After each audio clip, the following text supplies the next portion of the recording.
Hey, this is Coach Jay in his house. Hope you're having a good day today. Just so we know, this is this whole podcast sponsored by Matthew Wong Shoe, the Wong Shoe. They are, you have the Wongs. That's right. They make you jump higher, run faster. Get your pair for how much, Matthew? $1,000? $1,000, $20 shipping and handling. Which, hey, they're worth it. Hey, we're going to go start on number 31 here. So if you're following me, we'll do 31. If you want to get the podcast tomorrow's podcast will end up featuring the first part of the review, but we thought we'd start on the backside for part number 1. So let's get it started. So what we've got here is negative 15. What's up, JJ?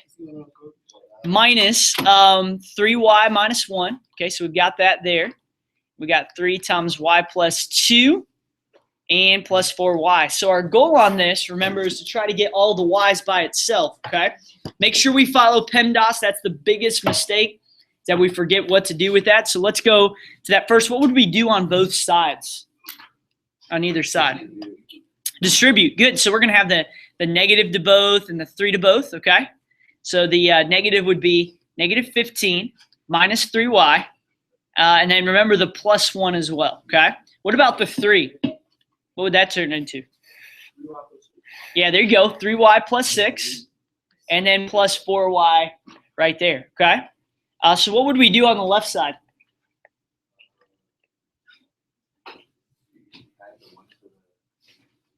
Yep, so negative 15 plus 1 gets me. Good. Negative 14 minus 3y equals, what would be the right side? 7y plus 6. Excellent. Okay.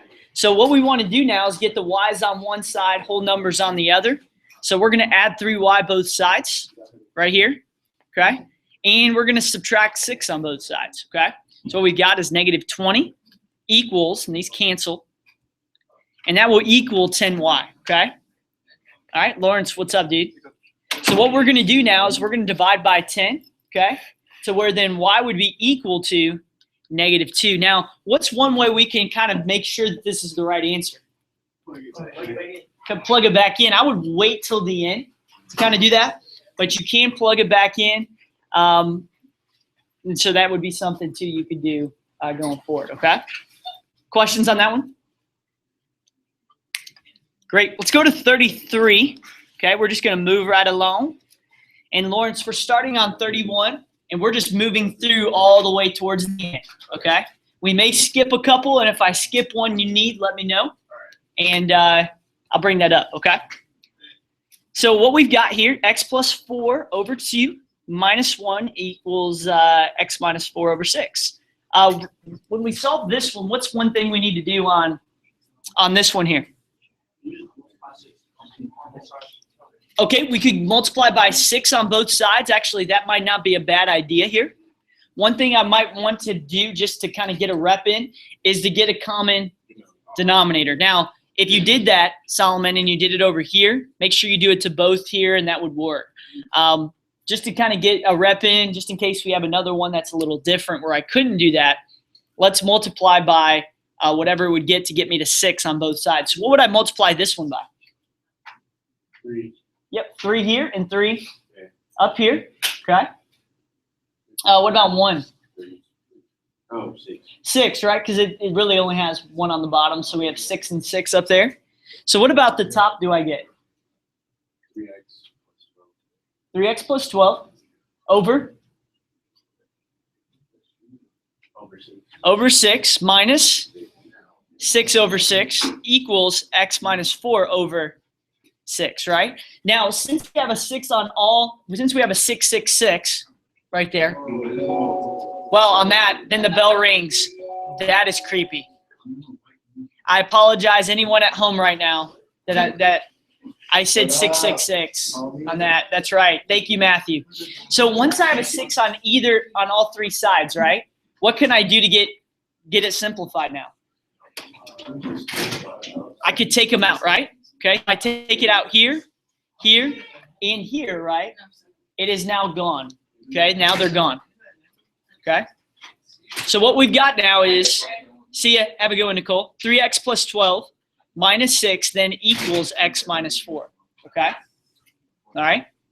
So once I get it here, one thing to remember is that when I set this equal, right, the equal tells me that I could do it to both sides, okay? If it wasn't equal, such as, let's see a number that I could give you an example of, such as number 28 or 29, I cannot cancel the denominator on 28 and 29, right? Because it's not equal to each other. Y'all follow me on that? Okay? So let's continue. What could I do now to solve for this? Add like terms. Add like terms. 12 minus 6 gets me 6. Good. And now we could just get x's on one side, whole numbers on the other. So I'll subtract x here and here to get 2x plus 6 equals negative 4. And how do I solve for x now? Let's subtract 6. Now you could, and then kind of take it back over. But what we'd have is negative 10 equals 2x. So what does x equal? Negative 5. Again, you can plug this back in just to test it. But that's how I would get that right answer on number 33 there. Or 30, yeah, 33. Okay? Does anyone have questions on that one? Good stuff. Let's go to I'm gonna keep going through, okay? So my next number is 36. Does anyone need me to do 34 or 35? 36 kind of gets it there. How about this? I'll do 36. Look and see. If you have a number between 31 and 36 that I have not done that you need me to do, let me know, okay? But right now, let me go to 36, and then I'll come back to y'all's question on one if need be. So let's go to 36 here. Now, this one says factor and solve, okay? So how can I factor? What's one thing that I could do to factor this? Okay, I could take out an x. X is shared. What else is shared?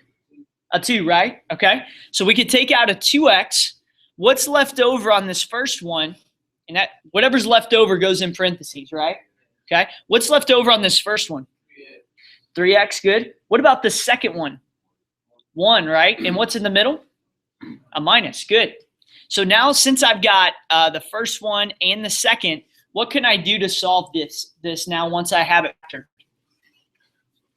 What's up, Peyton? Good to see you. Well, if I distributed, I'd get back to the top, right? Okay.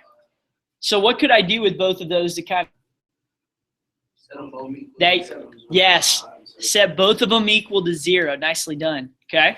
So if 2x equals 0, what could I do to get x by itself? Divide by 2, divide by 2, to where x is equal to 0, right? Okay. I know what you're thinking. When 0's on the bottom, that's when it's undefined. It's a good point. When 0's on the bottom, x is undefined. Just a heads up there. What could I do for the second one? Add 1, good. Yep. I divide by 3 to where x is equal to 1/3. Okay? So you would say 1/3 and 0. Okay? 1/3 and 0. Peyton, what we're doing, and this is for everybody that just came in a little bit, we're starting on number 31, and just so that we have some flow for those that are on the podcast, we're going kind of 31 all the way to the end. Okay. If you have questions on ones prior to 31, I'll do that tomorrow. Does that sound good? And that way we kind of have some flow. So what we've done is number 31 and 33 and 36 from the podcast. It'll be on there. But does anyone have a question that I didn't do from 31 through 36 that you need me to do? Is everyone good? Okay, we'll hop to the next one then, which is 38. We'll do this one. Remember on the one thing to remember for those of you on the podcast, whether you're here in the States or whether you're in Sweden, remember the quadratic formula. Okay, quadratic formula needs to be memorized. That's the one formula that you need to know. Okay, so what's the quadratic again? What do we know about that? Negative b plus or minus b squared. Good. So x equals negative b plus or minus the square root B squared minus 4AC. Awesome. It got a little high for me, so that's why I wanted to give it over to y'all. Very good. So this is the quadratic formula. What I would do is when you get to the test, put that down immediately, just so you've got it. You're good to go for that, okay?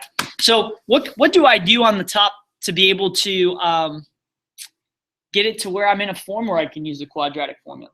Should we add the 12x and the 5? Yeah, I like that. Good, Eric. So let's add 12x and 5 to both sides. And remember that I can't combine x squared and x, right? So what I would have now is 5x squared plus 12x plus 5 equals 0, okay? One of the main things that I see through tests and quizzes and even on the exam is anytime that I have an x squared and an x, right? There are two ways I can solve for this. Now, it helps that I gave you the fact that you have to use the quadratic, right? But what's one way that I can solve this if it has an x squared and an x? Factor, good. Factor and solve, right? You kind of already did that one on the previous one on this podcast. And then the second way is the quadratic formula, right? Again, this one tells you, so that's kind of nice. But if it didn't, that's kind of what you would do there. The exam, I don't remember. I want to say yes, but I don't want to guarantee. It's not too much of a difference. I would start by factoring. If I can't factor, you can always do the quadratic and get it right, but it's easier to factor and solve. But you can always do the quadratic. So what's B in this one? 12, good. So we're just going to plug in here. So negative 12 plus or minus the square root. What's B squared? Good. If I go too quick, you're not going to tell me to slow down too, okay? And then it's just minus 4. What is A? Yep, and C is 5, right? And then this is all over 2 times A, which would be 2 times 5, right? Another thing to note is you will have your calculator for the whole test, okay? The whole test. So it's, and I think there's 20 multiple choice and like 12 to 15 free response, okay? So 4 times 5 gets me what? Sebastian? 100. Good. This would be 100 right here. So we have 144 minus 100, and we'll put that on the inside of the square root there, okay? Good, and this is all over 10. So what about the square root? What would the square root produce there? Square root of 44, good. So we have square root of 44, negative 12, plus or minus all over 10, okay? Is there anything else we can do with it? We can take out the common. Yeah, so before we do that, let's simplify the square root, right? I can't divide it inside of a square root and with a number that's outside, right? Can't do that. So let's do 44. What two numbers make up 44? 11 and 4. What about, can any of those be broken up? 2 and 2. So I've got 11 times 2 times 2. Are there any pairs? 2. What gets brought to the outside then? 2.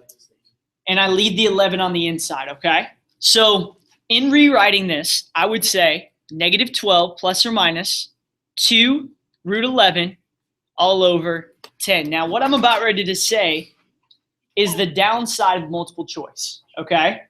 The downside of multiple choice is the fact that you have to kind of match your answer up with what you have to what the choices are, right? The good part of it is that you kind of can match it up, right? But sometimes it can make you second guess. I will show you how it will be on the test, okay?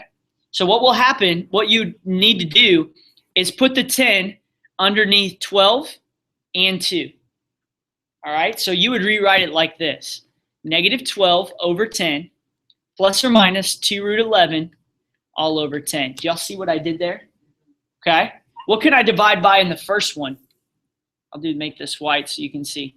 What could I simplify that to?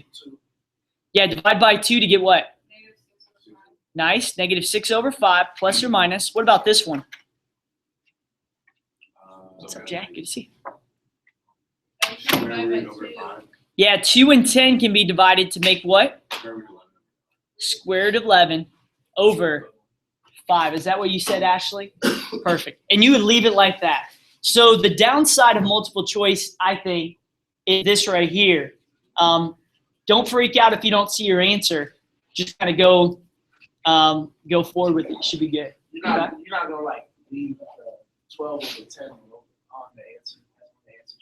No, like I wouldn't be like, ooh, got you. You should have reduced. Get you some, you know? That would be that. I unfortunately don't think that way. I don't know. You may think teachers think that way. I don't think that. Yeah. Yeah, I don't think get you some. That would not be me. So, questions on that one? Are we good? Okay, sweet. Okay, so right now we have done 31, 33, 36, and 38. From 31 to 38, are there any ones that I have not done that you want me to do? Good on those? Okay, let's go to 39. And I know some of you have already done this, and if that's the case, that's okay. Hold up. All right, let's go to 39. What's up, Brock? You doing okay, dude? Yeah, so good to see you. Right now we're on 39.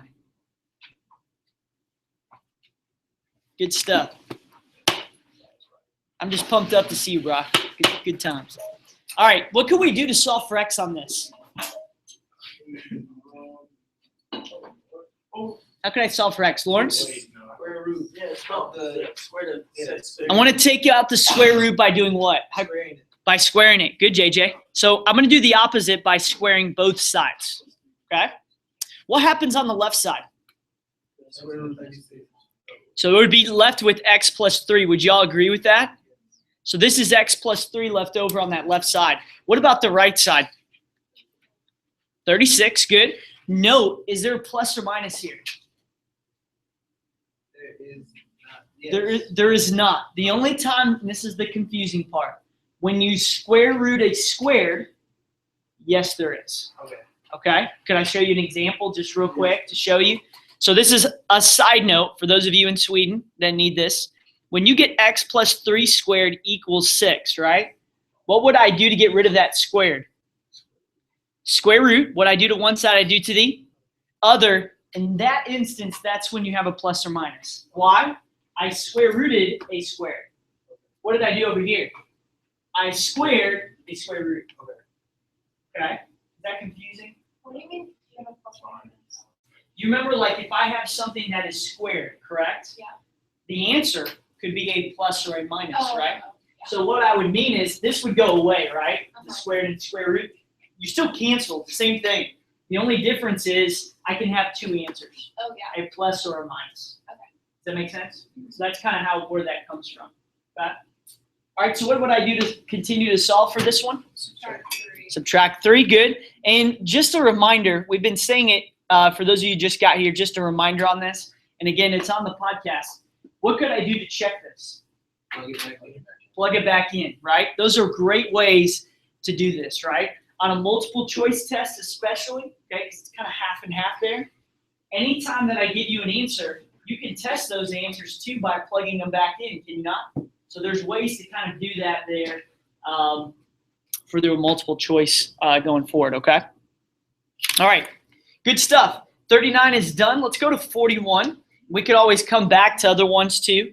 Again, for those that just got here, we're going from 31. We started on 31, and we are just going down the review. I'm keeping them kind of in order. If you have one that you say, Coach, could you do this one? I could maybe come back to that, but numbers 1 through 30, we're going to save for tomorrow, okay? Just so that there's some order to this, so that if people at home are watching it and they need help on one, they can kind of know where that is at there, okay? So 41, it gives us this function, right? F of x, you'll see here kind of f of x equals, and then it gives us this. What does f of -2 mean? Good. Every time I see x, I'm plugging -2 in. When I plug -2 in, do I put parentheses around it? Yes, I do. So what I would do is just literally plug in -2 and for this x and that x. It's still going to the third, right? Yes, it is. So it'll be negative 2 to the third. Great question. Minus 4 all over negative 2 to the second and plus 3. Okay? What does PEMDAS say? Parentheses and exponents. Good. Yep, both of y'all were right. And what would be negative 2 to the third? Negative 8. Good. So we got, it's going to mess it up, and I'll show you why in a second. This one does not. Okay? So like, and again, just a reminder, you can use your calculator on everything on this test. One of the things you got to be careful of, like this is negative 8 regardless, right? So this is negative 8 minus 4 on the top, correct? To get me what on the top? Negative 12. Is everyone good on that? Okay. Here's the reason why. If you put negative 2 squared on your calculator with no parentheses, it would give you negative 4. But when I plug in, it produces parentheses when I plug in a value. So it's negative 2 times negative 2, which should be what? Positive 4. Do you see the difference there? Okay, Ashley? Wait, so you said the exams would be all calculator? Everything you can use calculator for. Like a graphic calculator? Yes, ma'am. All of it? All of it. Yes, ma'am. Really? Yes, ma'am. Oh. Now, what I would do on the multiple choice, obviously, is if it's right or not, right? But the free response, those questions, I would show excessive work because that I can't give you points back for. Got me? So I don't know if that makes sense, but negative 2 squared is 4, and then plus 3 we get what? 7. So negative 12 over 7 is what you would get there. Okay? Again, on the exam, this is just an example. I could give the answers. Let's say this was multiple choice. I could give it negative 12 over 7. I could also give it a decimal, right? So that's the one thing, again, that you got to be careful of. To get that decimal, you would just put in your calculator negative 12 over divided by 7, right? And that's how you would get that. Is everyone good on that one? Good. What about, I know I'm jumping back. 40, are y'all good with number 40? You just plug in x plus 1 for x, right? Yeah, x plus 1 would go in for x, right? So it'd be 4 times what? X plus 1 and then minus 2, right? You would distribute, add like terms, and go from there. All right, does anyone need that one? Just show me your hand. I won't call you out. Just curious. Okay, we're good? Okay, very good. Let's go to number 43. I anticipate that we may have to do another one of these. So I'm only doing 43 out of the 3 that you see on that right side. But if you need me to do another one, let me know. Okay, I'll start with 43, but we'll go if need be. So with this one, it's telling me to find the domain and the range, okay? And if it goes off the paper, we're assuming that it's an arrow, okay? Kind of like your calculator. If it goes off, we'll assume that it keeps going. So remember, domain is what? Left to right, and range is low to high. Kill them, all that jazz. All right, so domain, what's the furthest left this goes? For 43? 0. It'd be 0. Do you see the dot here? Okay. So if you were to go from left to right, we're talking the x-axis, right? The furthest left I can go is 0. Y'all follow me? Okay. I know it's a little confusing. Takes a little bit. We hit that pretty hard this semester, I think. So that would be 0. Where's the furthest right we can go? Infinity. Infinity. Good. So we would say from 0 to infinity. Okay. Where's the bracket, parenthesis? Where would that go? Good. Does anyone need me to explain why it's bracket or parenthesis? It hits here, right? Since it hits bracket, if it keeps going, anytime I see infinity, it would be parenthesis. Okay? So what's the lowest this goes? 1. Good. What's the highest it goes? Infinity. Good. So we would say what?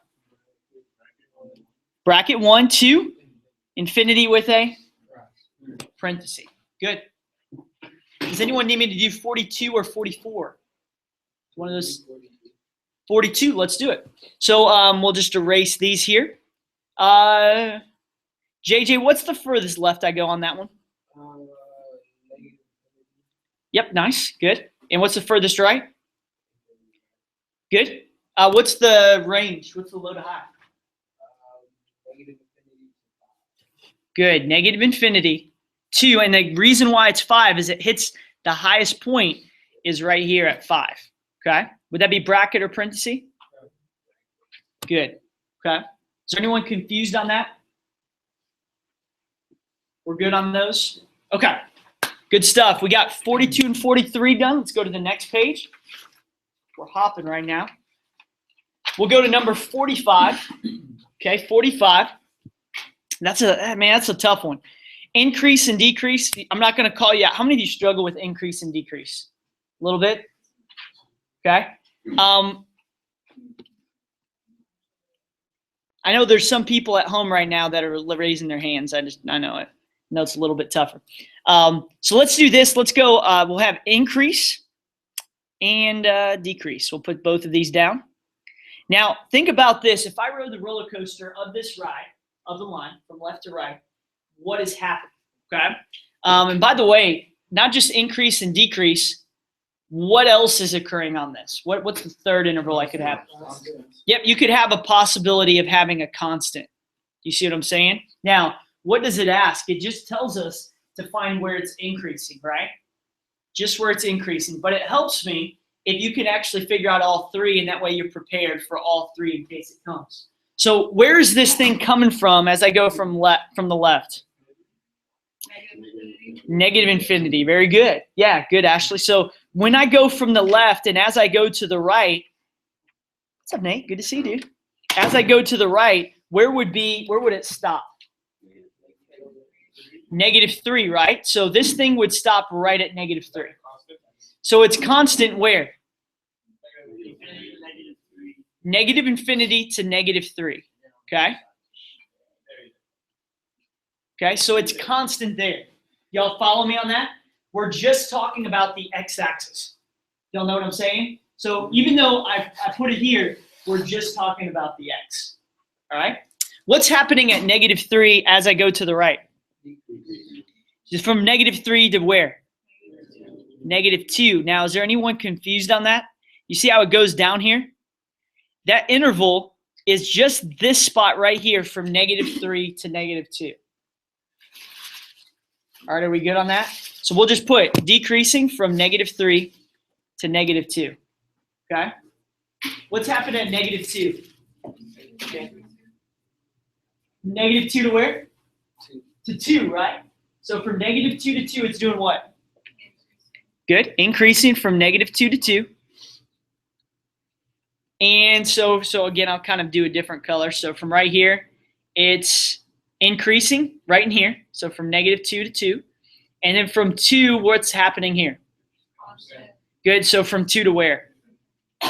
Good. So it's constant from 2 to infinity. If you have multiple ones, just put a U right in between and you've got it. Okay?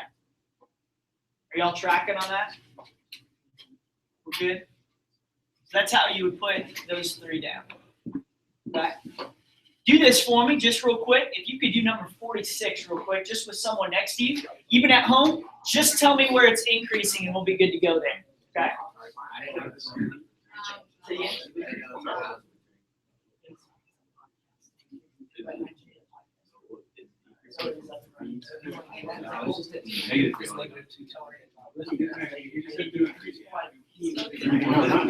Oh, yeah. I did post that.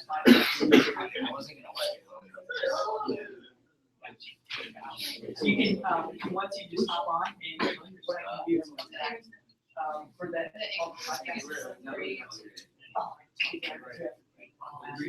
In the wall.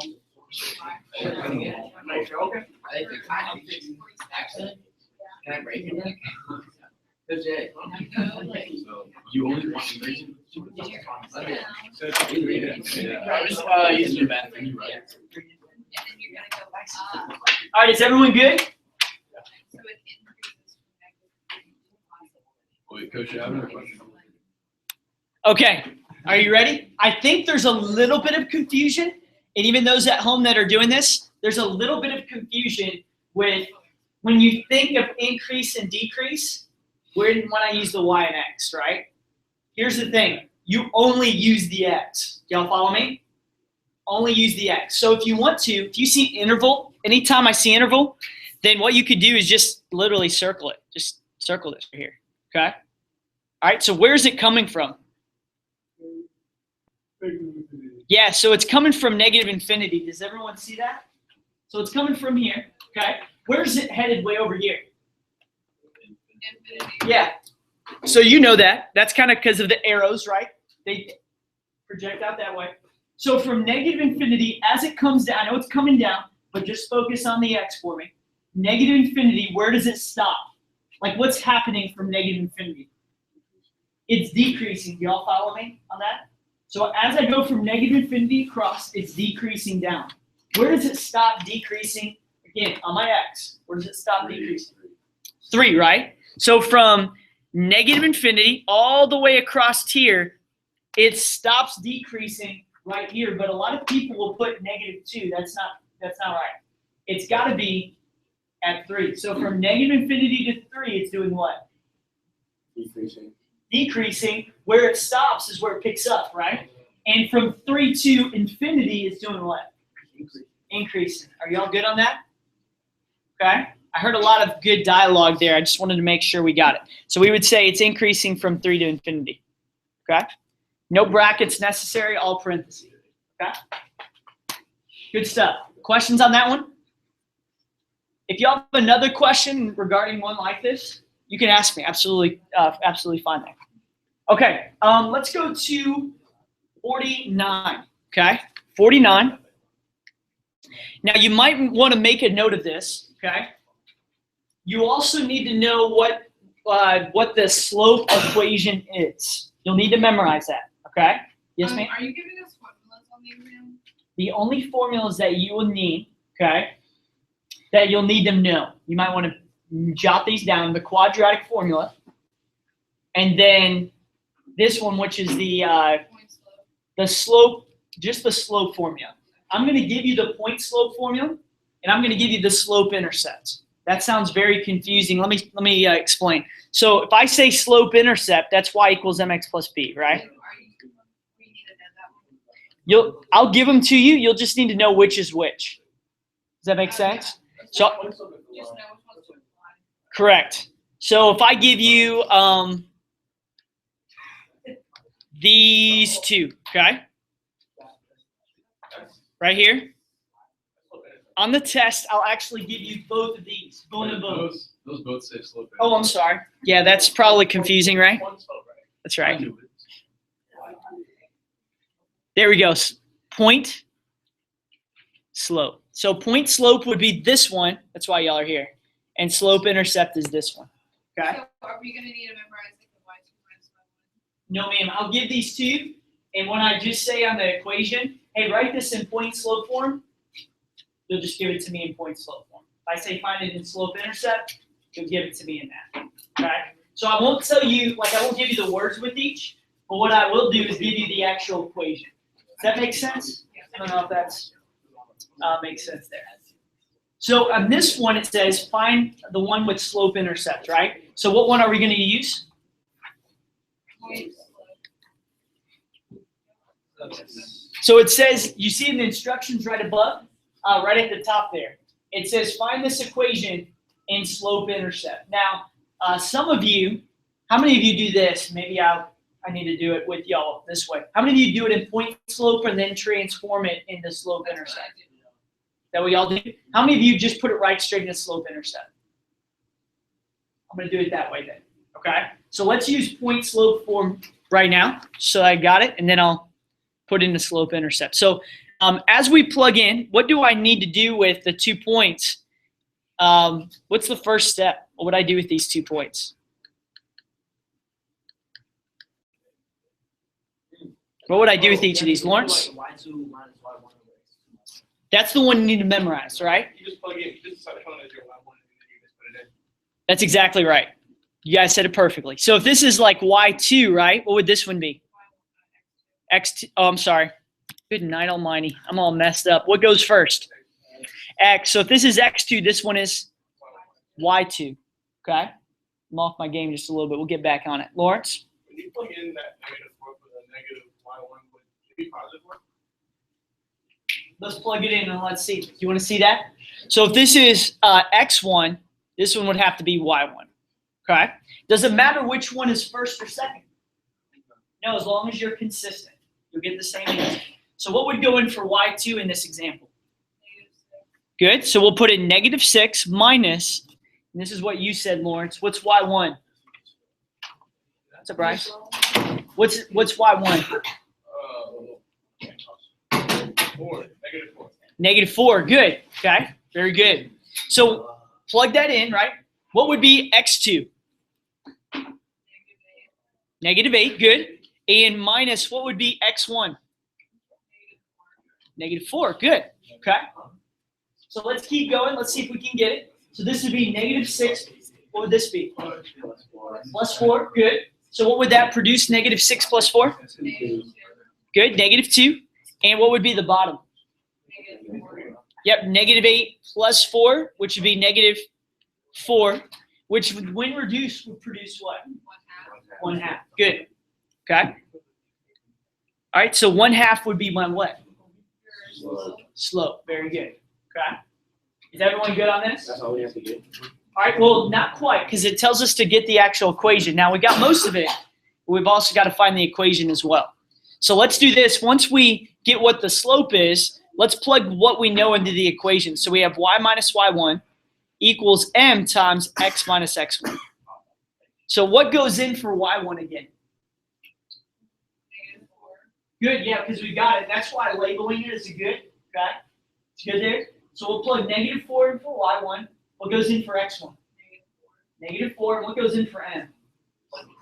1/2, right? Okay, right here. So let m just stands for that slope. So 1/2 would go in for that. So this would be y plus 4 equals 1/2 times x plus 4. Would everyone agree with that? Okay. Now, what would this form be? Point slope. Point slope. So if I say find this in point slope, you'd be done, right? Okay. You'd be done. But if I said find its slope intercept, right?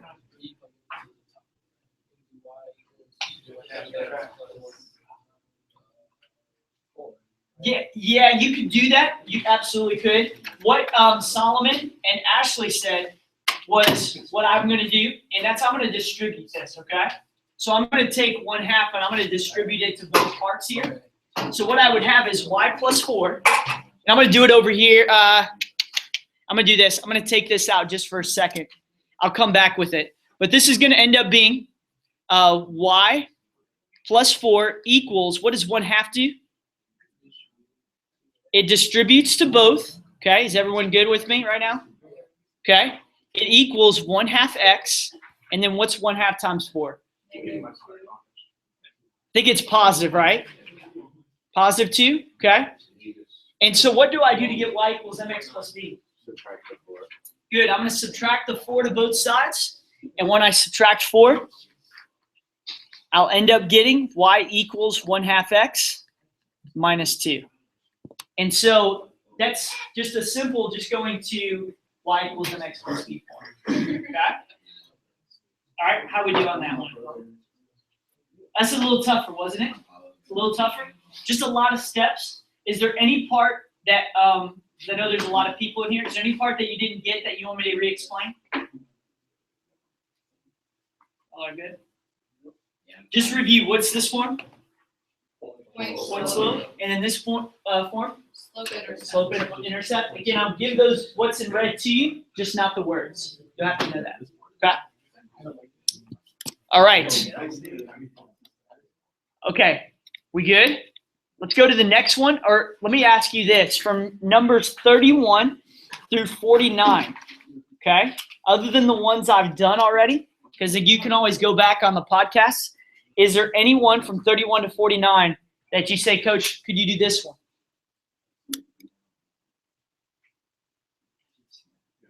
We're hitting them pretty good, aren't we? Okay. Let's go to number, I think we did this one in class, but number 50. Is that cool? All right, let's go to number 50 here. And on this one, we're going to try to get it into what form? If we're trying to graph it, what's the best form for that? Slope intercept. Good. So in slope intercept, what would be the way to kind of get that in that form? X and for y and y for x. Or no, you plug in 0. Yeah. Yeah, let's do this, guys. Let's make sure we keep it down just so the podcast, we can hear on the podcast, all right? Say that one more time, Ashley. So you plug in 0 for what like you're trying to like the opposite. Yeah. If you're trying to find x, you plug in 0 for y. For x-intercepts and y-intercepts, yes, that's true, okay? So like if I said, what is the x-intercept of this? You could plug 0 in for y. If I say, what's the y-intercept? You could plug 0 in for x and kind of go from there. That's absolutely true, okay? You can absolutely do that. One of the things that I think would be easy for us, just in case, especially for the problems down the road, let's get into y equals mx plus b form, okay? So what Ashley said is true, but it makes it easier if I get it into that form. So how can I get y by itself? Okay, so yeah, I like that. Good, JJ. So add 25 and subtract 5x to both sides. Okay? So what I get is negative 25y equals negative 5x plus 25. Okay? What do I do to get y by itself? Negative 25. Good. Divide by negative 25. Is everyone good at that? Because why do I want to get y by itself? Yeah, so we can get into slope-intercept form. That's good. Okay? So what would this left side turn into?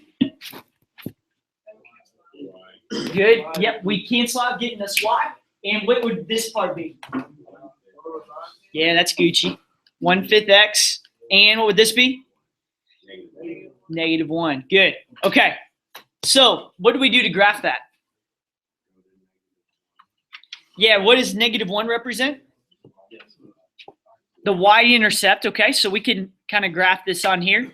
You have a spot, but I'll just kind of do it on here for this. And what's the slope? Up 1 over 5, and you could just keep going up 1 over 5, kind of that same way. And when I do that, I should get, and I know it's an awful line, but you get the idea. It should look something like this. Okay. Good, good. Questions on that? Y'all feel pretty comfortable on 50? Okay. Am I going too quick right now? No? Shake your head up and down if that. Okay. Okay. Let's go to 51 and 52. Someone tell me if I have a parallel line, right? What does that mean if I have two parallel lines? We have the same slope. Slopes are the same. Very good, Ashley. So think about that in terms of if me and whoever, okay, me and Brock, just brain this way, right? We had the same slope. That means we would never intersect, right? That's what slope means, or that's what parallel means. What does perpendicular mean? Opposite reciprocal. Opposite reciprocal. So question, if I said the following line, and I'm making this up, I know. If I said the following line has a, I'm trying to find the perpendicular slope of this. What would be the perpendicular slope of y equals 2x plus 1? -1/2. Good. Because what is the slope of it? 2 over 1. So what do I do to find perpendicular? I flip it and change the sign. Flip it, change the sign. So this would be negative 1/2. Okay? Negative 1/2. Good. Okay, let's go to number 52. Let's try one out. So let's say we have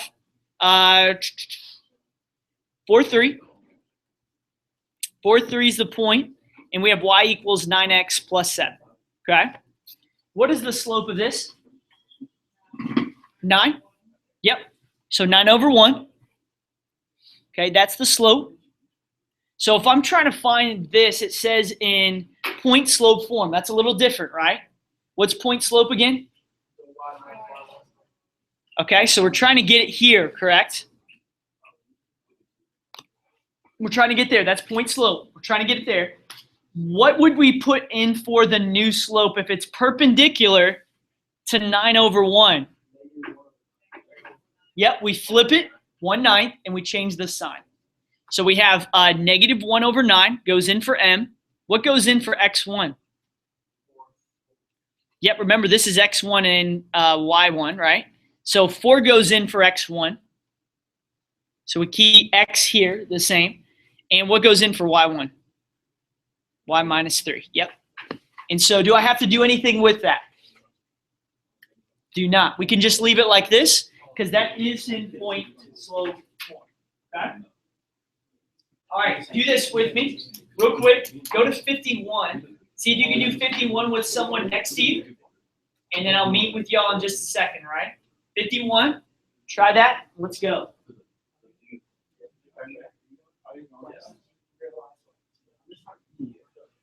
I'm not gonna be.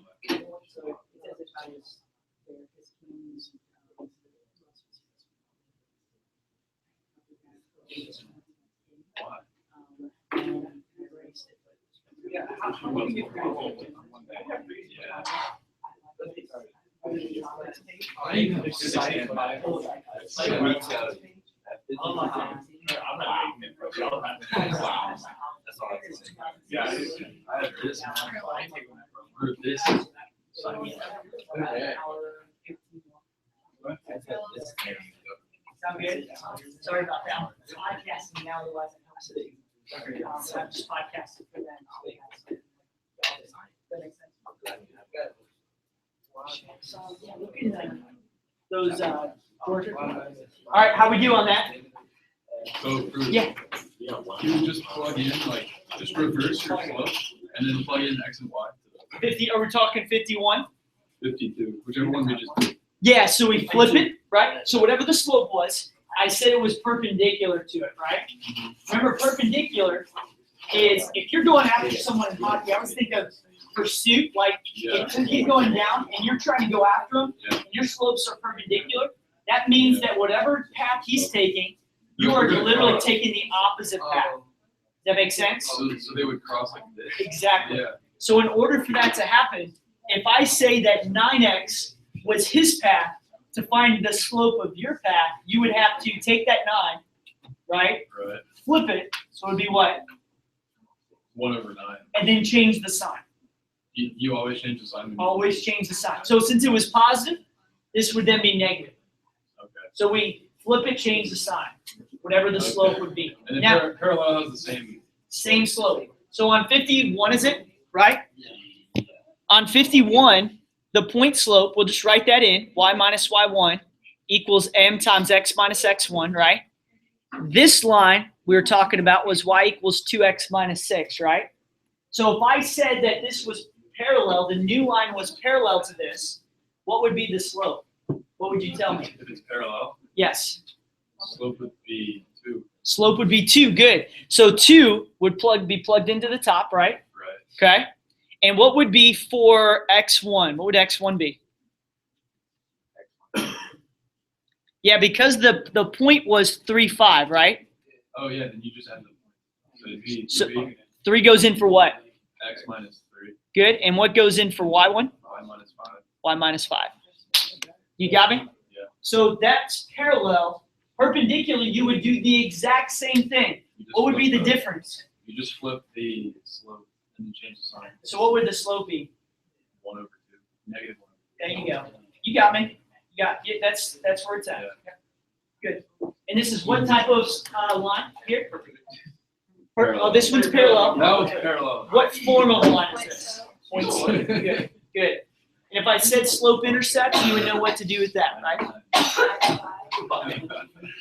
Distribute 2 and then add 5 and all that. Good. Good. Good. Y'all are getting this. This is good. Hey, cross off on your review. That would be the final answer. Which one? I don't have it. Yes. That'd be it. I had to make sure I was doing that right. You're right. You're right. Okay. All right. Is everyone good? Yeah. Okay. Let's make sure you're still with me just so that podcast can hear me. Those from Sweden have to really listen. Their volume doesn't go up that high. All right. 56. Cross off 56 on the review. Coach, can you move that up there for like? Yeah. Brock, did you have a question? Lawrence? Which I'm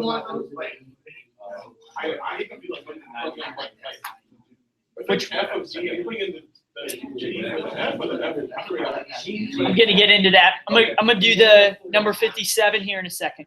I'll do 57 here in a second. Okay. Let me come up to number 53 and 52, okay? Now, here's what I want you to think of. I will tell you, say again? 53 and 54, my fault. Yeah. Okay, let's go to 53 and 54. So on 53, it tells us that the square root of 23 minus x is our first one. And I'm going to kind of do these together. So on 54, we have 5x over x plus 5, okay? So this is 54, and this one's 53, okay? Now, one of the things you got to kind of recognize is how is my domain limited, okay? So there's two ways my domain is limited, okay? If you understand these two rules, you're going to be fine. We know that inside of a square root, whatever's inside of a square root can only be, what's the highest value that could come out of that? I don't know. What can I not have inside of a square root? Bingo, a negative. Very good, Peyton, Eric, good job. So because it can't be a negative, the lowest value that I can have is 0. Oh, isn't this the one where you said equal to 0? Close. So with this one, we set it greater than or equal to 0, meaning whatever's inside can be greater than 0 and can be equal to 0, but if it's less than, we can't have a negative inside of a square root. Does that make sense? So whatever's inside of a square root, we set this, whatever's inside, greater than or equal to 0. Lawrence? Could you have a if it's negative inside the square root, could that an imaginary number? Correct, but that wouldn't be a real solution. Okay, so I'm just making sure. You absolutely, that would produce an imaginary number, but that would not be a real solution. So that's what we're looking for. If this was graphed, what would that look like, right? Okay? Okay. Yeah, so we like to keep the x on the left side in these. So we would do what to get that x? Yeah, let's subtract 23 both sides, okay? So we'd have negative x is greater than or equal to negative 23. What would I do on the left side? Yeah, if I divide by -1, right? This would change here. So x would be, yeah, so that's, you guys were right. When I divide by a negative, okay? I don't know if there's one like this on the exam. I just don't remember.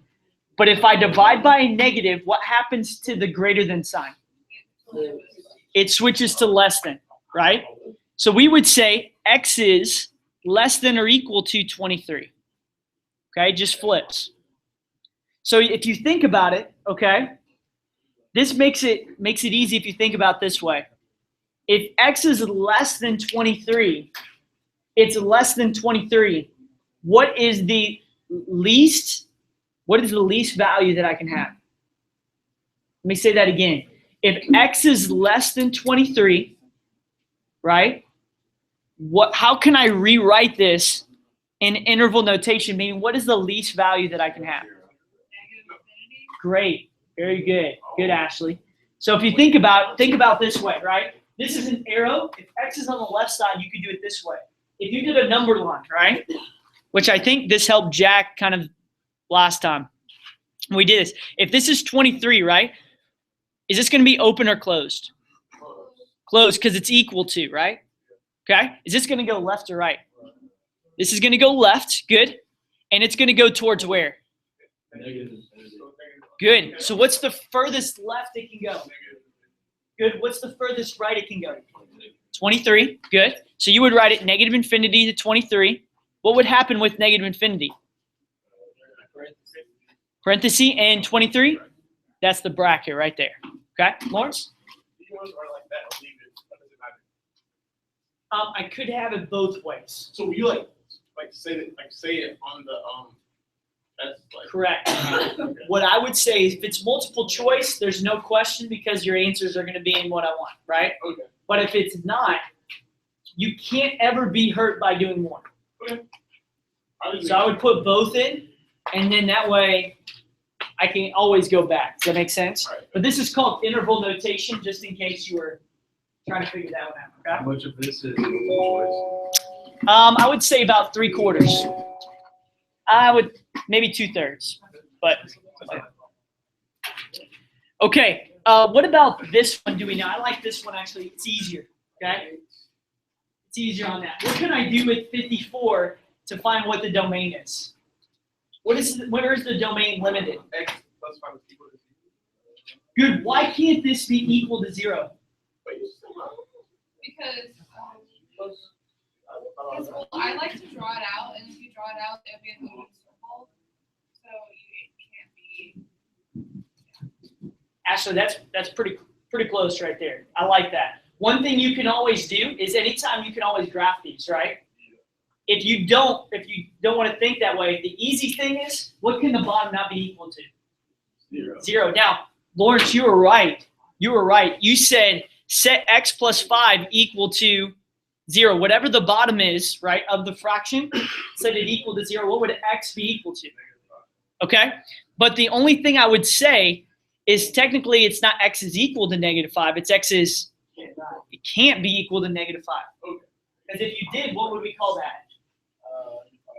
Undefined. London's rocking. Joining the party. The math party. That's what you should do for graduation parties.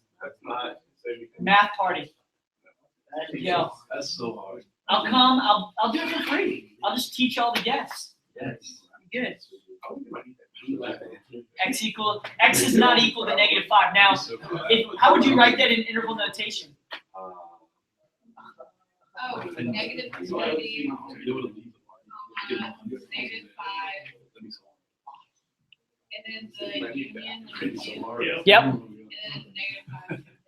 Okay, gotcha. Do you want me to explain that? Yeah. Explain that a little bit?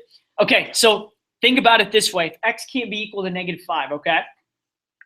All right? Let me do this. Let me go a side note. I'm coming back. This will make sense in a second. What would be the domain? Are we on 54? Yes, but I'm showing you on just real quick because this will make sense here in a second. 3x squared, what's the domain of that? Does it have a square root? Does it have anything in the bottom of a fraction? So if neither of those happen, what's the domain? It's over. Say that again.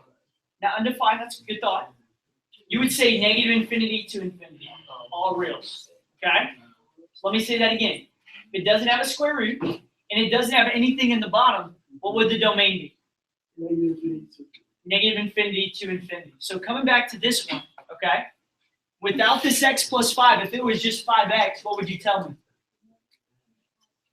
-infinity to infinity. But because of this kind of crashes the party a little bit. This tells me that x cannot be equal to -5, right? Okay? So you still have -infinity to infinity. The only number that it cannot be is what? -5. Okay? So what we would say then is, what was -infinity to infinity, what happens is -5 comes in and crashes the party and separates these. Does that make sense? So you would say from -infinity to -5 and from -5 to infinity, that would be my domain. Does that make sense? Is that a U or I? You, I'm sorry, that dot shouldn't be up there. See you, Coach Jay. See you, Eric. Thank you. How's it going? Hopefully that helped, man. It is. I'll keep going over the ones we were talked about too. Okay? Okay, what do y'all think on that? Y'all Gucci? Okay, let's go to the next one. We'll keep rocking. 57, is that the one we need? 57? Okay. What does this mean? What does that mean? Good. The second always goes into the first. Second goes into the first. Okay. So what is G? 3x minus 1. Okay. And f of x is good. Okay. 5x plus 10. So this, the G, I'll kind of do it in different colors so you can see, the 3x minus 1 goes in for where? The x. It goes in just for that right there. That's what it plugs in for. Okay? So what we've got is 5 times 3x minus 1. Y'all see that? So you're going to rewrite this, except it'd be 5 parentheses. Can you just say that one more time? 3x minus 1. I'd love to. Yeah. So because of the fact that it's f of g, it gives us to us here, right? Yeah. means G goes in for F. Got me? That means, and literally that's what it means. I take G, whatever G is, right?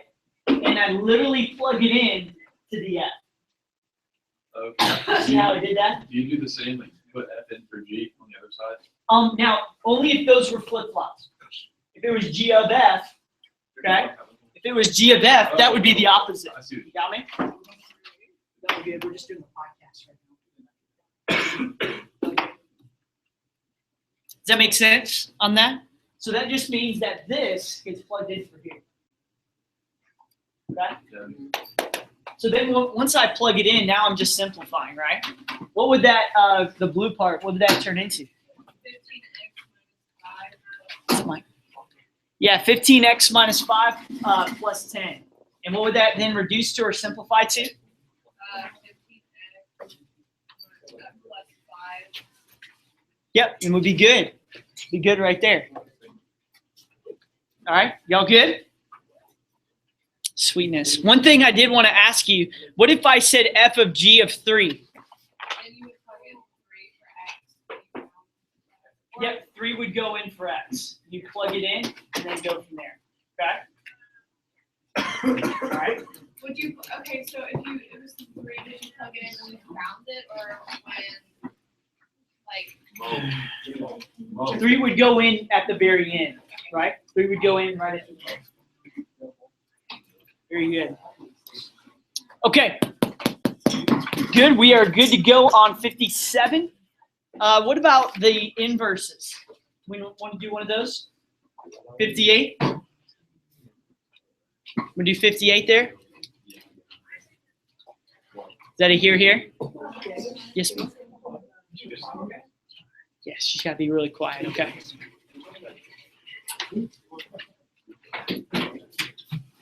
All right, Coach Jay, thank you. You're welcome, JJ. Thanks for coming. Where are you gonna play cool? Just make sure. And then just right here. Okay. Are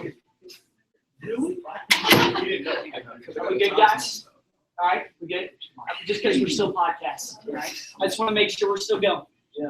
If you need to talk, just make sure we step outside. I'm good with that.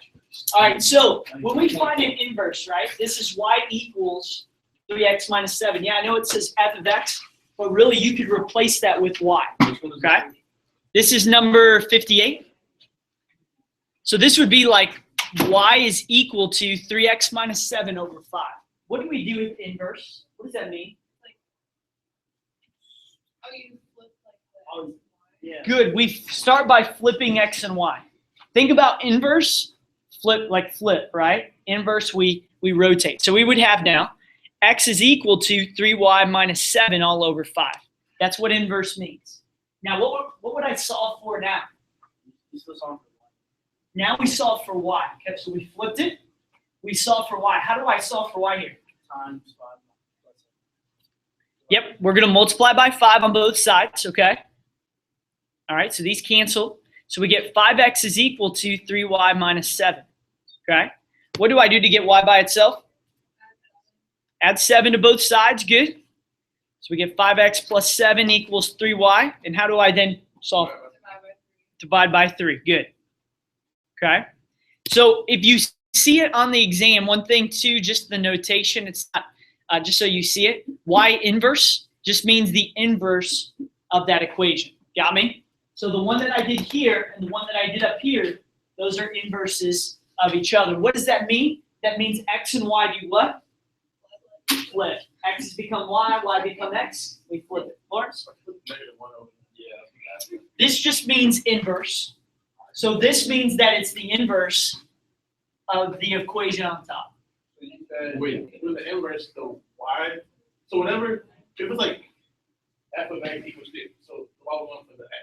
Yeah, so this right here, -1, Yeah. that has no bearing on the problem. Does that make No, sense? I got that. I'm just wondering, like, so if it's, so the problem that says 3x minus 7, why does not the y go for the 5? You know what I mean? Oh, why don't y and 5 flip-flop? Why doesn't the y, like you said, the y goes for the x, right? Y and x flip-flop. That's the Okay. definition of inverse. Okay. Does that make sense? Yeah. So for like anyone that says find the inverse of a one-to-one function, could you just flip it and write the equation backwards? Pretty much that's close to it. Like you would have to do all that work. That's close to it. I'm going to show you in just a second. We're going to be a little careful because of what I'm going to show you here in a bit. Is that cool? Yeah.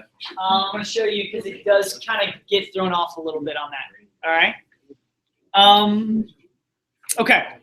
So, for instance, look at number 59. Okay. Does anyone have the answer to 59? You want to write down the answer for 59? What's that? X is greater than or equal to 6, right? I just want, if someone's got the answer to 59, no one's got it? Oh, I have an answer. Could you look at that real quick, Ashley? And we'll do that here in just a bit. Oh, for 59. 59, yes, ma'am.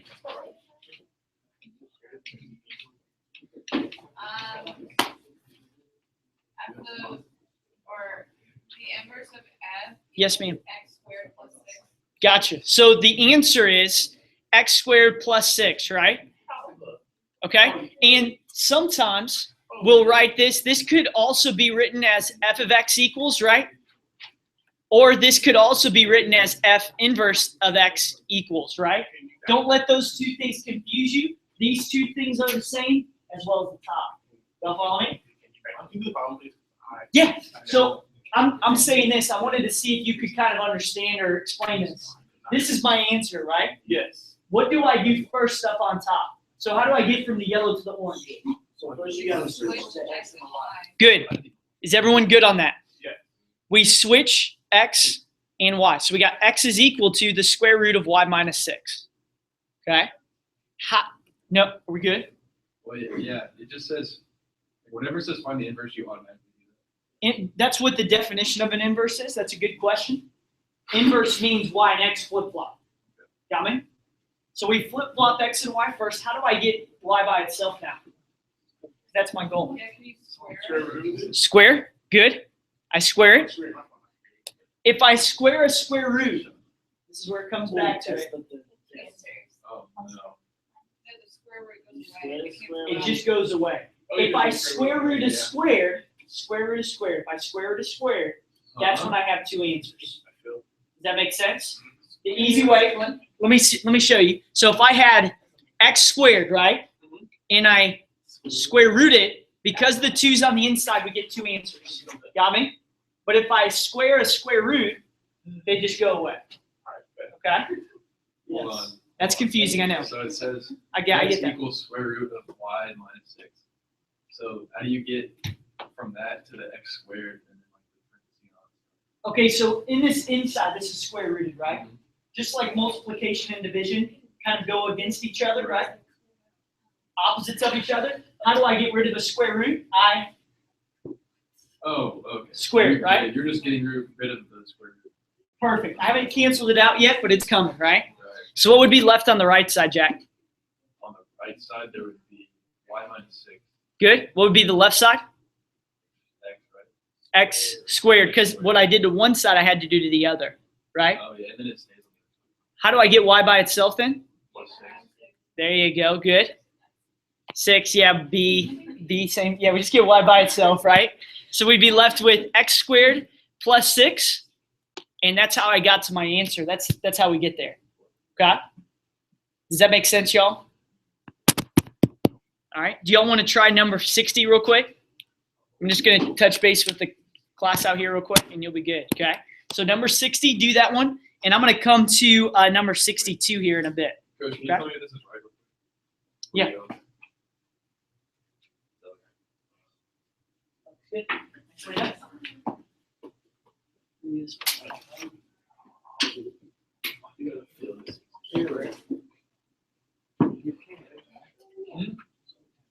go? I can't get this thing. Oh, once. Really? Okay, let's do number 62. Okay, did y'all get number 60 pretty good? Is there anyone that didn't get 60? I'm working on it. Can we do it real quick? Okay, what would I do? Can I try to do it and you just write it there? Yeah, come on. So you'd have x equals square root of y plus 7. Sorry, square root of y plus 7. Nice. Okay. And then, and then you would square both sides. Good. So you have to cancel it. Yep. So you have x squared equals y plus 7. Good. And then minus 7 on Nice. both sides. And then you have x squared minus 7 equals y. And what would I do to denote an inverse? The one on top. Put the one on top. Yep, it's like a -1. Just means inverse, and that would be my answer. Rocket. Good job. Okay. Thanks. Let's go 63. Are y'all good on 63, or do we need that one? Oh, okay. Oh, did you want that one? I'm sorry. We'll go there. Yeah. Well, since I did. I thought you already had it written down. You were good. Not too bad. Okay. We'll go 63. We'll keep going down, okay?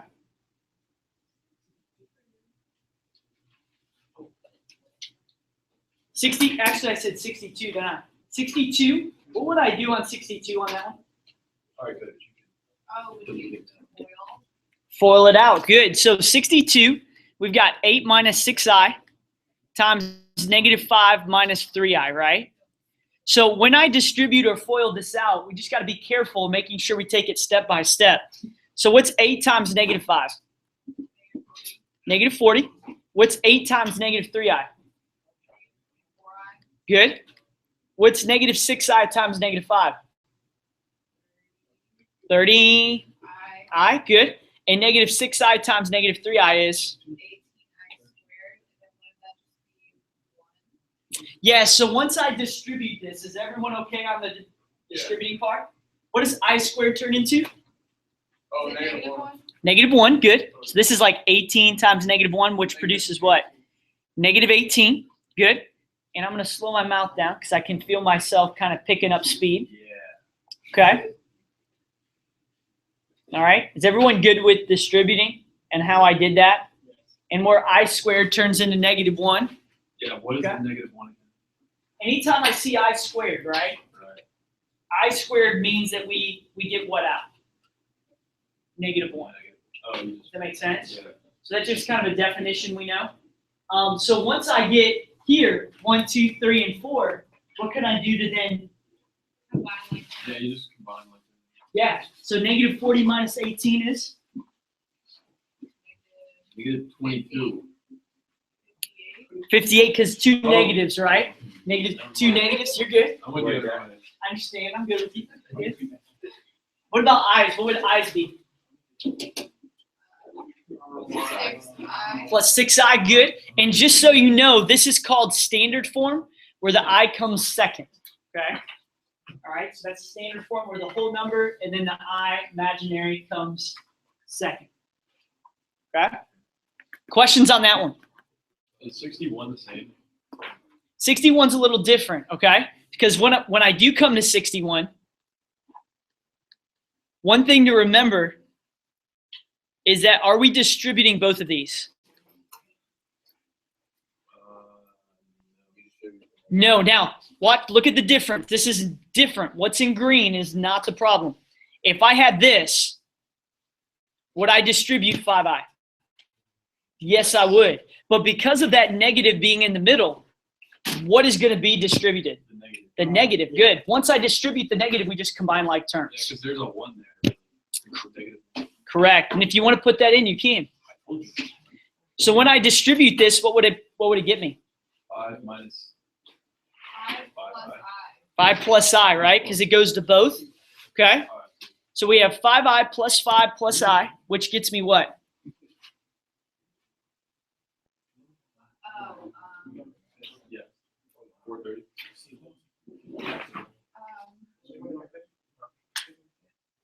it would be 5i squared plus Okay, good question, because it's like terms. We're just going to add like terms together, right? What's 5i plus I? Thank you, Lawrence.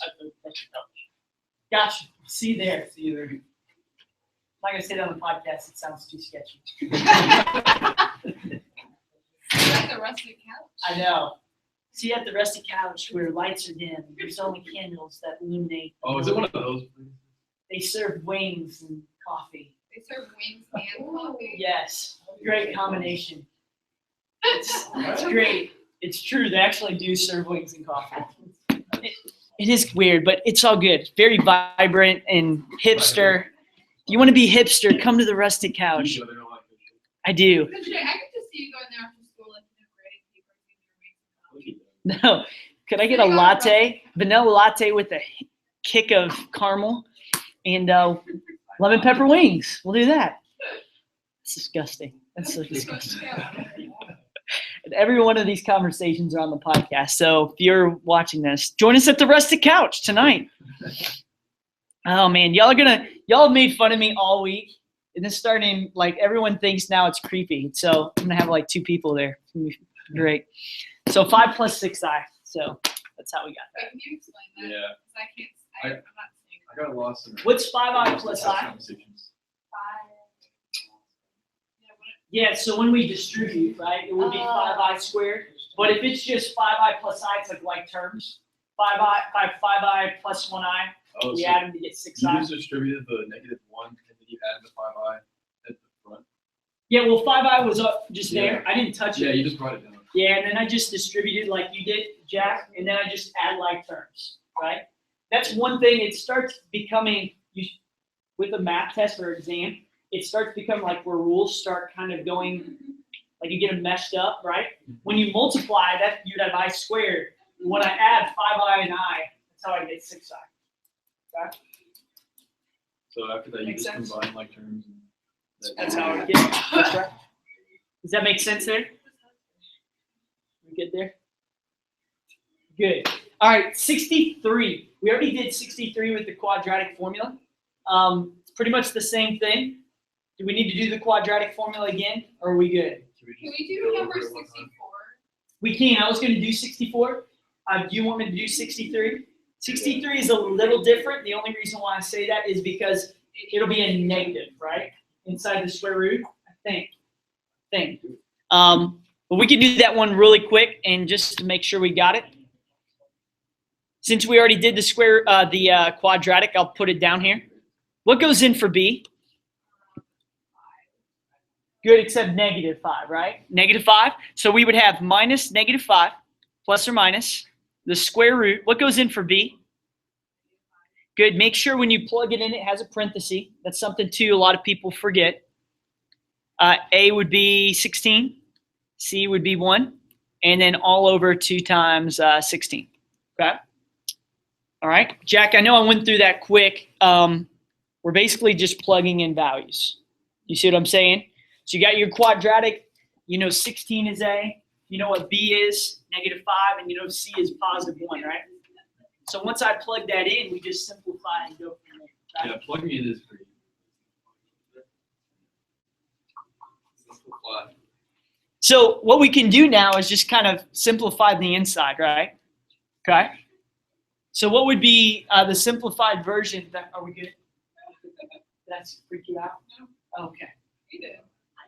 Here we go. We're hanging everything out on the podcast today. This is good. You should do a documentary on just the podcast. It'd be good. So let's go on the inside. What would I do on the inside to simplify? Well, you start by squaring -5. And that would be what? 25. Good. What would be this mess? 16 times -4. Which is? Oh, it would be 64. Minus 64. Did you do that in your head? Yeah. Okay. I got you. That's good. And then this would be what on this left side? 5. 5. Remember, you have a calculator too. So if you're like, man, I'm getting stuck, then you'll have a calculator. You'll get that. So you get 5 plus or minus the square root. What would be the 25 minus 64 would be what? She's like, I already got one. I'm good. I'm good. -39. It's close. It's close there. And then what would be 32. 32? Good. Yeah. And 39, can 39 be split up? Yeah, What do you mean? 3 and 13. Good, 3 and 13, but do they have any pairs? If 3 and 13 make up 39, are there any pairs? There's not, so we're going to leave it like that. Now, one thing we got to do in order to kind of get in the right form is to do what? With that negative. Oh, Outside, right? Make this positive. Because remember, anytime I'm a negative inside of a square root, the I, it's really an imaginary I. The I comes to the outside. And what does 32 do? Do you remember what we talked about earlier? What does 32 do? Yes. So we just say 5 over plus or minus I squared of 39 all over 32. Y'all see how I did that on that? And that's how I would just leave it like that one. There. Okay. I'm going to come to 64. Okay. Do that.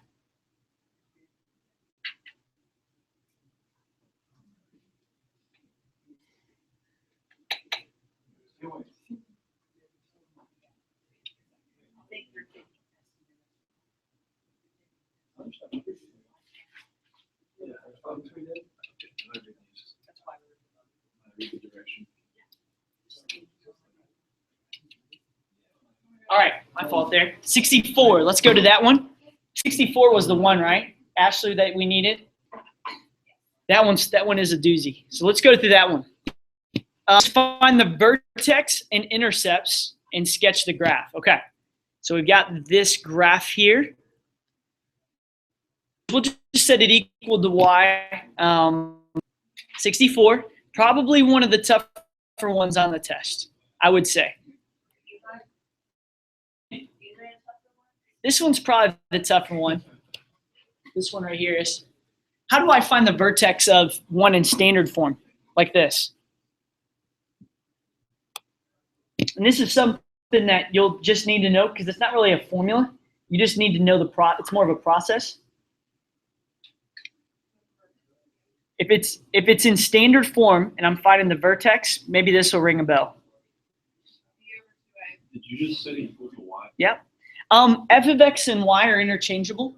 I prefer doing y because, and I'll show you why in a second. It'll kind of make sense here in a bit. So what is b?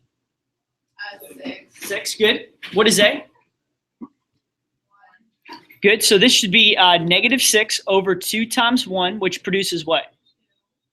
So negative 6 over 2 is? Good. So this is negative 3, okay, comma. How do I find what the y is? You plug negative 3 in for x. Good. So negative 3 will go into both x's, right? So we would have negative 3 squared plus 6 times negative 3 plus 5, right? So what would this turn into? What would I do to simplify this? Yeah, we would solve. So this would be 9. What would this be? Negative 18. 9 minus 18 plus 5. Would you agree with that? So after I simplify that, we would get what? Negative 4. Negative 4. Jack, you look confused, man. You want to explain? Yeah. Okay, so let's talk. Well, like all the stuff on the bottom, I get that. Can you just go to the top? Yeah, so the negative 3, does that make sense how B and A Yeah, are because you kind just, of the two things we you have just there? plug it in and then do whatever, you know. Yeah, so when we Just plug divide that, and multiply onto it. exactly. So when I plug that in, I get negative 3. But to get the y out, we got to plug negative 3 in for Back in x. for, oh, okay. And then we just simplify. That's all we're doing. Okay? So then you just graph that. Yep, that's exactly right. We're going to graph that point. Let me just figure this out. We're going to graph that point there. And once I graph it, that will be my vertex, right? So we'll go to negative 3, negative 4. Okay? So negative 3, negative 4 is my vertex. Is it going to be a maximum or minimum? Hey, y'all, let's come in here. We're taking a test. It's just a little loud. Let's go in here right now. What's that? Okay. Did everybody So,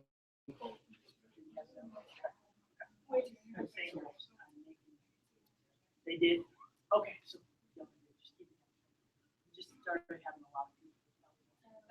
Gotcha.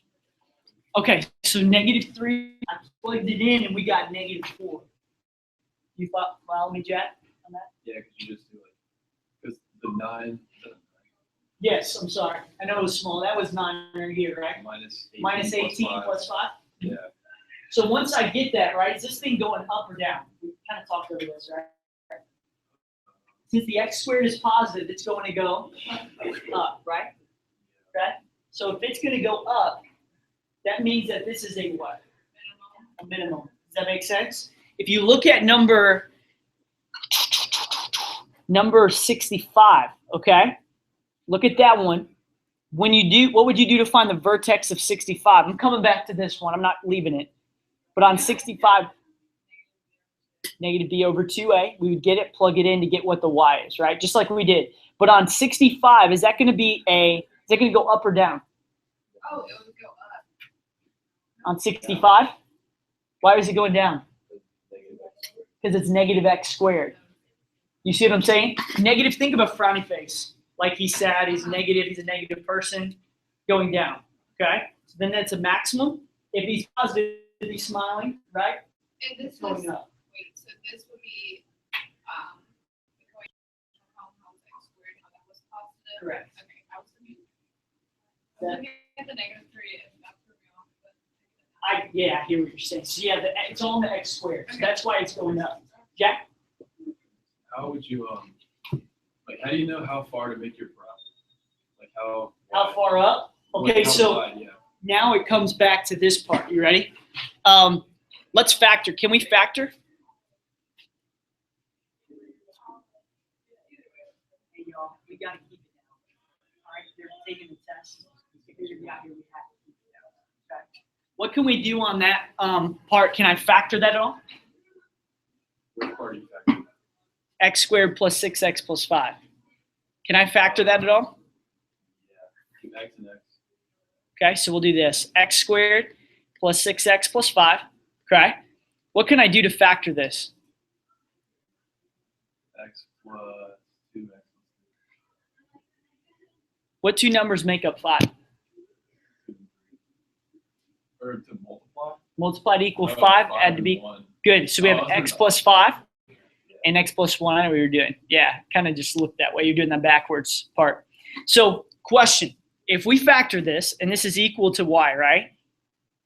You define what the x-intercepts are. I told you this one's a tougher one, right? It's a tougher one. A lot of parts to this. X-intercept means we plug 0 in for y. Very good. Good, Peyton. So y would have a 0, so I'd have 0 equals, and we have x plus 5 times x plus 1. Okay? So if I set both of these equal to 0, what would x be equal to? -5 and -1. What that means is these two places are where what? The graph is going to go through at the x or y.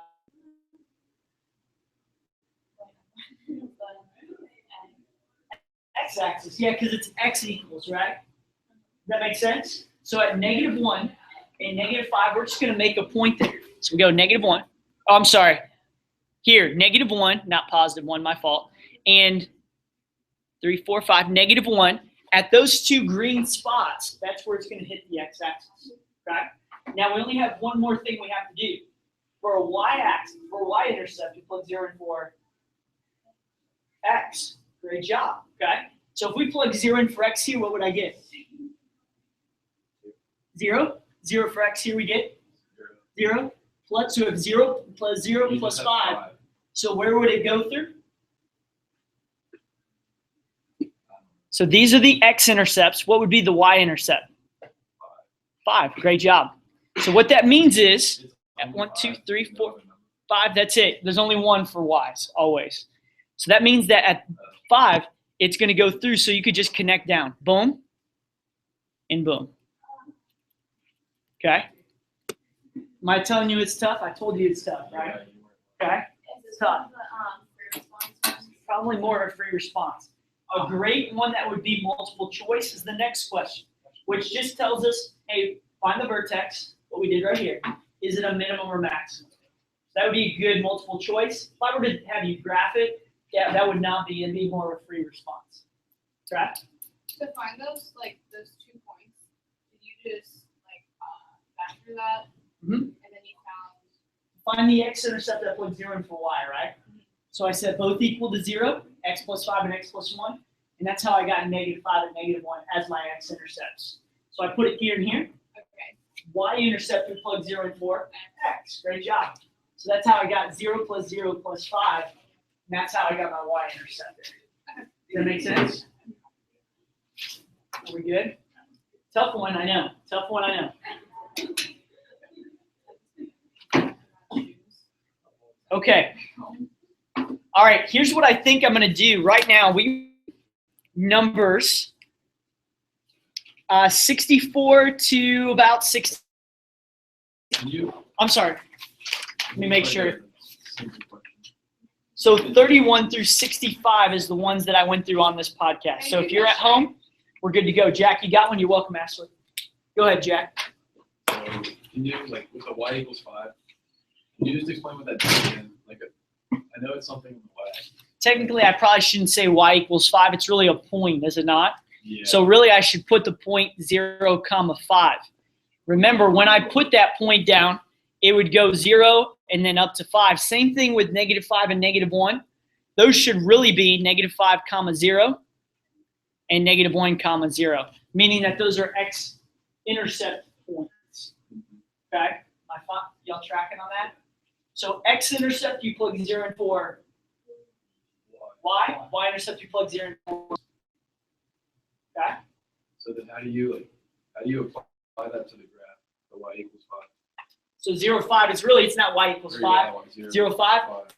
0 on the x, right? 5 on doing is going up 5. And you just have to make sure that your parabola crosses that. It's where it hits. So remember, this blue spot right here, right, is a minimum. How do I know it's a minimum? Because it's going upward from that vertex point, right? So it's going up from here. So that's the lowest it's going to hit, meaning is it a minimum or a maximum? Yeah.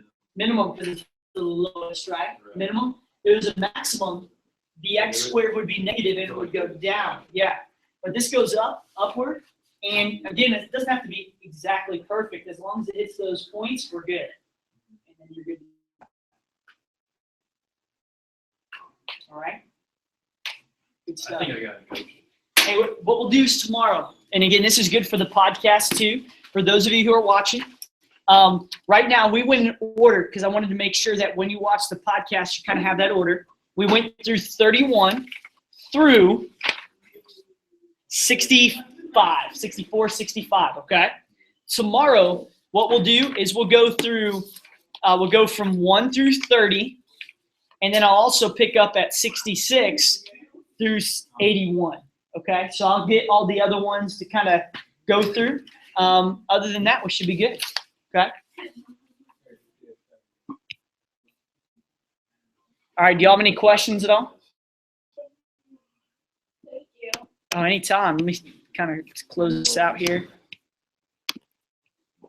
All right, this is Coach Jay. Hope you have a great time. And hopefully this was helpful too. Hope you have a great time and see you at the Rustic Couch. Bye.